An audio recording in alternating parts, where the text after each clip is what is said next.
Bila shaka basi wakati umewadia, wakati wa pita za kwangu. Mimi hapa ni VMM kipenda Victor Madu Mandala. Naam, ni wakati basi tuweze kupita nipate kujuza baadhi ya maeneo ambayo aliweza kufika, na moja kwa moja of course nasema kuishi kwingi kwa na mengi dunia hii haina mambo yake. Naam, nilianzia eneo la wapi? Eneo la kule Isinya Kajiado. Kuna barubaru mmoja amejikuta katika aibu kubwa baada ya mpenzi wake wa zamani kuzua madai ya kumdhalilisha kwa marafiki zake, akidai hana uwezo wa kufanikisha mahusiano. Anasema kwamba taarifa hizo zimeharibu sifa yake na kumfanya ajihisi kudhalilishwa hadharani, hasa baada ya demu huyo kudai jamaa huyo ni bwege kabisa, ni bure kabisa. Yaani jamani, bure kabisa. Kisikia mdada anasema yule bure kabisa. Sasa hapa anasema maharibiwa hivi. Hata mkikosana mtu lazima tu mharibie jina. Hai, ilifanyika wapi? Isinya Kajiado. Semi. Nimeachia pale. Wasemaje nawe? Naam. Ukifika mahali basi kitoka ule kavuka mpaka eneo la Mtsangamali kule Kilifi. Mtsangamali Kilifi, kuna buda mmoja kijijini hapa aliwaacha waombolezaji wakishangaa aliposimama na kudai kuwa kutumwa na marehemu apewe sehemu kubwa ya chakula kilichopikwa kwa minajili ya mazishi. Ungedhani ni wapi? Hapa ni Kilifi nakwambia.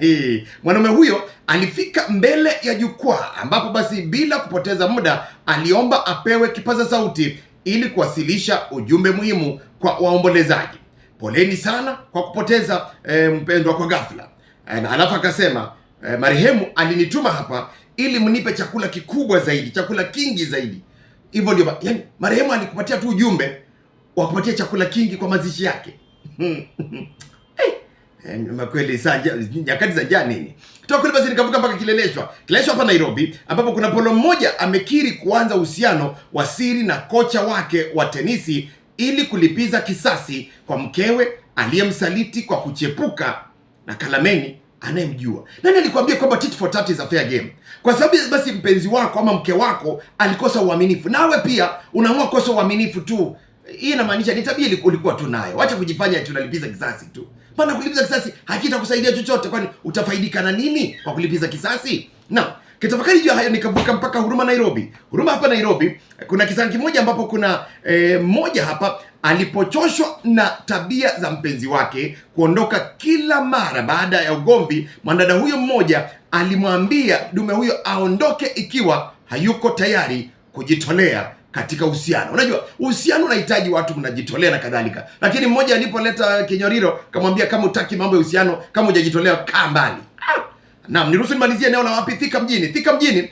Kuna demu mmoja hapa aliacha wenzake kinywa wazi alipokiri kuwa uraibu wa michepuko, akisema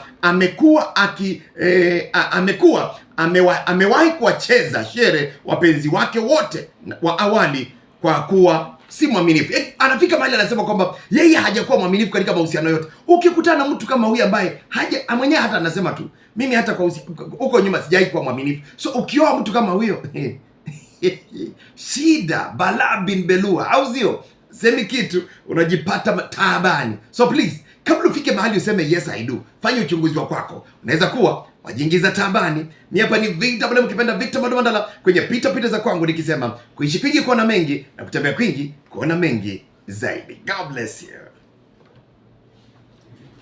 Subscribe.